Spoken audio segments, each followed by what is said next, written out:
Hello, everybody. Hello, hello. I hope everybody's having a wonderful Tuesday. I'm having a good Tuesday. As you can see, I'm doing my head wraps and all my stuff for the summer as I try to figure out what to do with my hair during the summertime. I'd like to get it braided, but I haven't been able to find anybody to braid my hair. So I guess I'll wait for a little while till I find somebody, and then I'll go in and get my hair braided because that's really what I want to do. Um, a little more carefree for the uh, for the summertime. So I'm sitting around and I'm thinking about something maybe to talk about today because I'm not going to be talking tomorrow, and thinking about something to talk about today. And I think about um, my having diabetes, type 1 diabetes. And I talk quite a bit about having type 1 diabetes. When I was pregnant, I talked to you about being pregnant with type 1 diabetes and some of the special things that I had to do that. And I talk about, kind of some of my daily life and all this stuff, And I talked about being in love and being married and everything, a little bit about being a type 1 diabetic. And I'm trying to say something sort of in general, just a whole sort of thing all over. Not just about type 1 diabetes, but about anybody who might be suffering or maybe struggling or maybe going through something right now. Whether you're a person with a chronic illness, a person with um, who has a mental disease that you're struggling with or having a challenge with and trying to overcome, and stuff, or maybe overcoming and doing. Maybe you were a person who was an ex-alcoholic, or maybe you're somebody with sort of a checkered past, or something like that. Maybe you're somebody who is maybe you're a woman who is overweight and stuff. And I want to say this to you, about worth and worthiness. Um, it's not, it wasn't easy, and I'm particularly talking, it wasn't easy for my husband probably to decide to date me. It's not like it's not like we dated and got married, and then many years into our marriage, I got sick or I got cancer. I came with diabetes. I showed up on scene with this and stuff. And I've had diabetes for 34 years. And the thing about being a diabetic for this long is that diabetes just sort of gets progressively worse and stuff. And people talk about type 2, but type 2 doesn't really do the damage that type 1 can do, because type 1 is such a long progressing disease. And you have a lot of issues with hyper, which is high blood sugar, and hypoglycemia, and all the complications that come from having 34 years of having that happen. That does a lot of damage to you, and a lot of nerve damage to people, and then other sorts of damage and stuff. And so you're always trying to take care of yourself and stuff. And for myself, I'm always trying to make sure that I slow the progression of this disease, because in truth, in all truth, is one day I will probably be disabled, and not really have the ability to take care of myself the way I do now because of it. And one day it's going to kill me. Oh, people boo-hoo, but I don't really think about that. I just live right now. I think about the present and I live right now. I don't think about what's going to happen in later times and stuff. Right now, I need to be taking care of myself so I can keep those things off as long as possible and stuff. And so, but my husband, coming into this relationship, knew I was a diabetic. It wasn't like he didn't know. When I dated, I told people I was a diabetic, pretty soon as I started dating them. That's not something I wanted to keep a secret from people and stuff. And sometimes people would judge me on that. It wasn't really a big deal. People would think, oh, you feel bad because somebody didn't want to date you because you're a diabetic. No, I don't. I'd rather you tell me now than tell me when I'm really sick. and as I've said, pull a Newt Gingrich on me, and I'm really sick, and then you decide, oh girl, I don't think I can handle this, and then you leave, and stuff. I'd rather you tell me up front and stuff. And he said he thought about it. He said that was something that he thought about. And I said it's a good thing because you needed to think about it and stuff. And I want for women who maybe have issues and stuff to be okay that somebody's thinking about that. At least they're being conscientious about it and stuff, because a bunch of jerks will probably just come in and use you because they think you're so desperate and destitute and stuff, for somebody, and use you and leave you and stuff like that. And that's not what you want. I didn't particularly marry my husband because I needed a caretaker or something like that. I married him because I loved him, and I wasn't looking to marry somebody to have an automatic caretaker and stuff. You're not looking. Usually, people who are conscientious people and loving people usually don't want to make themselves a burden on someone else. I certainly don't, and stuff. And I try to do all I can. But if you're struggling and you're coming out of something or you're facing everyday challenges, I don't want you to let your worth be challenged by some man who thinks really that you ought to feel that you're lucky that he came your way. You're not lucky because you got a man and you happen to be sick, or you happen to have a mental disease, or you happen to be disabled, or you happen to be have a checkered past, or you happen to be overweight. You're not lucky. That's not lucky, and stuff. You're not fortunate because, if you're the best person you can possibly be right now, that person is fortunate because they found you. I had a reader give me a comment on one of my blogs back Bad People America Hate You and stuff, and talk about how she had gone out with some man, and from what she was describing, he was an unattractive man and stuff, and he had, in my sense of what I thought, he had emotionally abused her. He had, told her things like he knew why men wasn't really trying to date her when they saw her because she was overweight and all this stuff, and that's just emotional abuse. And I'd recommended that she read some other blogs I have on here about emotional abuse, because that was, in every sense of the word, abusive and unnecessary. And and I couldn't imagine somebody letting themselves be treated like that and stuff. It wasn't right and stuff. And just because you got a little weight, which, let's say, weight can be, certainly you can certainly lose weight and stuff.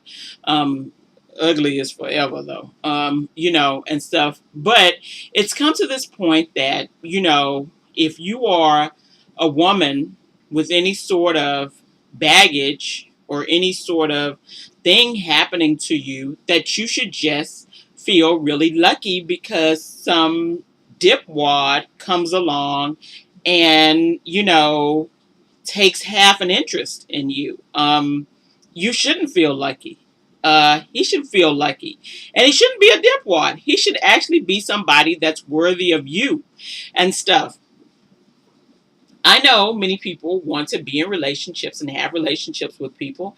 And anybody with any issues like mine, like any other person, may want to be in a relationship, and stuff. We're not different than other people. We certainly deserve the same love and care and companionship that any other person deserves and stuff, And so this sort of thing that you're letting, you've heard all these messages from the world telling you, well, you're not good enough, you're not pretty enough, you're not skinny enough, you're sick, you're disabled, something's wrong with you, you have a mental disease, you've got this checkered past, girl, and all this stuff, and you're just an awful, awful person because of this and stuff. And then what happens is many men see the same message and they start bringing that message to you and telling you how lucky you should feel because,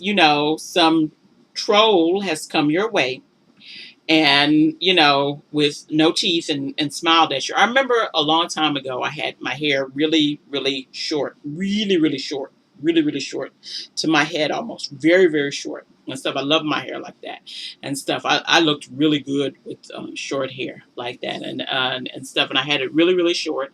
And I was going to the grocery store, and at the time I was young. I was in my 20s. I was in my early almost mid 20s, and I was living downtown, and I'd gone up to taking the bus up to the grocery store, and I was getting the bus back, and I had my bag in my hand, my grocery bag in my hand, and I was standing there and stuff at the bus stop, and a couple people were standing there, not that many, maybe three or four, and some bum came up to me.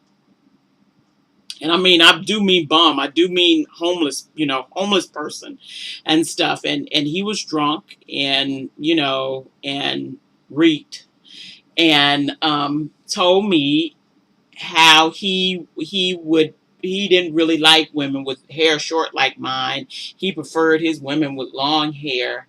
And I was just sort of standing there thinking, and it was just sort of out of the blue. It wasn't even something I wasn't asking. He didn't make no conversation. He didn't say hi. I didn't know him, and stuff. And so he just kind of out of the blue tells me his opinion about my short hair. And so I'm just sort of looking at him like, really? Do you really think I care? You have no home, and you smell like you haven't bathed in a couple of months, and you have no teeth, and you're really disgustingly drunk. Do you think I'm waiting for your approval? I didn't really get it, but the point is that many men think that that's what women are craving, their approval. And many women are, but that's because they don't have their own approval and stuff. Listen, I'm self-approved. You don't have to approve of me. I'm totally self-approved. Okay, I don't need a bunch of other people's approval. Okay, all day, every day, I'm self-approved.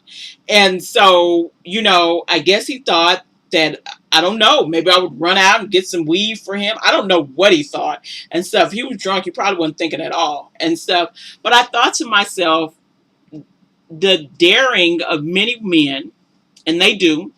And ladies, I know you've probably had it happen to you. Comments and conversations and stuff from random dudes that like don't mean nothing, and like some random, idiot, telling you his preference, or even giving you supposedly what's supposed to be a compliment. And it's like, I could care less, about what it is that you think. I'm self approved. And since I'm self approved, your approval really isn't needed and stuff. I want women who are feeling as if they have no worth because the world is telling you, because you're not the perfect woman, in every way, shape, and form, you have no worth, to stop and think about what it means when you let people into your lives and you feel like you have no worth, and they're somehow telling you, well, really, girl, I came your way, and I'm just really surprised, yeah, I see why dudes don't really want to be with you, and stuff, but I do. And how is that ever some sort of compliment, ever in life? How is that ever something that's okay to say to people and stuff? The thing is, you shouldn't need that acceptance to be accepting of yourself. And listen, I know it's hard. It's hard for me as a woman who is with a chronic illness. It's been difficulty sometimes dating and mating and stuff like that. It just sort of is. What you gonna do and stuff. Such is life and stuff. I've come to the conclusion that I will forever be blamed and punished for something that really I had nothing to do with and stuff. But I don't want you thinking and going out here and giving off the energy that it's okay for some sludge, and I don't care if he's ugly sludge or good looking sludge, and stuff. I could care less. But some sludge to come and to use you because, well, girl, you're ugly, or girl, you're fat, or girl, you're too dark, or girl, your hair's not right, or girl, you've had a mental problems, or girl, you've been an alcoholic, or girl, you've got a kid, or girl, you've got two kids, or girl, you're whatever, you got a chronic disease or whatever it is, you know worth regarding, drawing somebody. And remember, people, you draw who you are, not what you want. Worth about drawing somebody comes from how you feel about yourself and being self-approved and stuff. You don't draw what you want, you draw who you are. And if you want a really great person to come in your life, then you have to be a great person to yourself. If you want a person who is compassionate and loving, then you have to be compassionate and loving to yourself. You have to put that out in the world. Now, I'm not perfect, but trust and believe, I do loves me some Eugenia. Okay, I do. You know, I really do love myself. And I think as much as I love myself, it's not really arrogant. I think everybody should love themselves as much as I love myself, because I really do, and stuff. Really, the sky opened up. I fell out, and you all get lucky enough to be here in my presence, okay, and stuff. I really do love and approve of myself, and stuff. And I know you may be thinking, oh my God, I can't believe she said that. I'm a bit of a jokester, but really, I really do like who I am, and stuff. And I'm not trying to make myself into a bunch of other people so other people can like who I am. What I think, I think. What I do, I do. If you don't like it, if it's something that you can't really stand or can't take, then it's best that you leave my presence and stuff. I'm okay about people just going away and stuff. It's not a big deal. I'm not for everybody, and stuff. I get that. It's okay and stuff. I've gotten that all my life. I'm not for everybody and stuff. And everybody can't take me, and they can't take who I am. And I can't take who everybody else is either and stuff, and it's okay. We're not all meant to be friends, and we're not all meant to hug and sing kumbaya. I'm okay with that and stuff. But I'm okay with myself and having the chronic illness. I've never let some guy try to convince me that he was doing me a favor because he was dating me and I was a diabetic, And my ex was a emotional, abusive ass. But never, never, ever did he say something like that to me. Never. And it would have never worked. Because this is who I am, you know. This is what you get, and stuff. And, some things people can change and some things people can't, it's just who they are and stuff. And you need to be loved for who you are, not who people wish you were, and not some dream of who they wish you were, and not something of what they want to change you into and stuff. Ladies, stop trying to change and contort into what men need for you to be, and stuff. This is me. This is it. When my husband met me, this is what you were gonna get, and stuff. I wasn't going to do anything extra, and stuff. I liked who I was. If he didn't, then he could find somebody else he likes. But he did like who I was. And somebody will like you, and I say this, and I know it sounds corny and it's been overused, but someone really will like you who you are for who you are. But first you have to like who you are yourself. You have worth, you have value, and stuff, because you're you. because there's nobody else like you. There's nobody else that can do what you do. There's nobody else that can be who you are, you know? And something about that thought just makes me feel good because there's nobody like me. Nobody. I've yet to meet them. There's nobody quite like me and stuff, you know.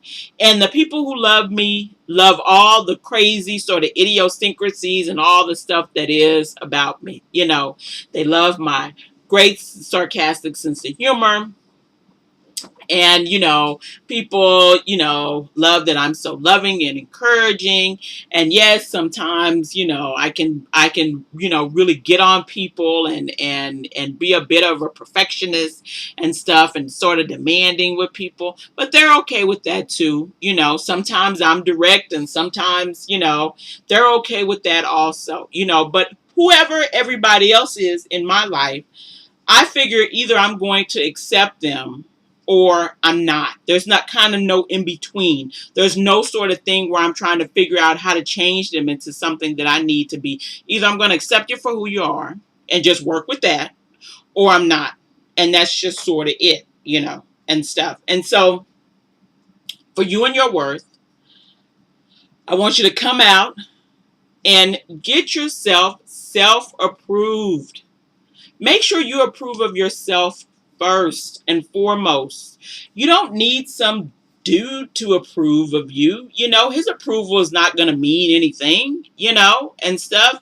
Some random guy, you know, and women are forever. And I know black women, I know, you know, many of you haven't been approved in your lives. Many of you haven't had anybody tell you how beautiful you are. Many of you haven't had any sort of solid, good reinforcement, you know, positive reinforcement in your life.